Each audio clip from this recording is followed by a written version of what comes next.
My name is Yazan. I'm a fourth-year biomedical engineering student, and I'm the president of Handprints. We are a student-led society that uses 3D printing. We make prosthetics free of charge for those who need them. We work with recipients, children and adults, locally and globally.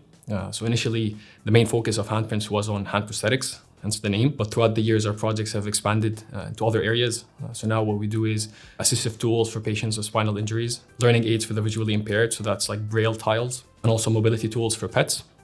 Though our main focus is to reach as many people as we can and offer them the help that they're looking for, we provide also a great opportunity for students to work on projects where they can be creative, develop transferable skills, and also be part of a greater network of like-minded people. To come into Handprints, you can come in knowing nothing. We'll get people that are studying biomechanical engineering and are going into first year and being like, I'm here to study it, I haven't a clue, but I want to get involved. We have people that aren't even doing engineering. I know we had an anatomy student in once, and then one of our committee members actually is doing civil engineering. In terms of learning what you're doing, we run different workshops. So I'm running one workshop, which is all about sort of how to take a picture of a hand and get it to the right size. All our work is hands-on.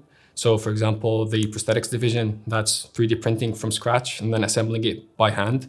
So we get in members who are new, we teach them how to do all the projects, and then they carry that knowledge to the next year and they transfer that to the people that come in that year as well. Because a lot of the prosthetics that we make are for younger kids, they tend to be a lot more excited and happy when you see that. So it's a really nice thing to go and see.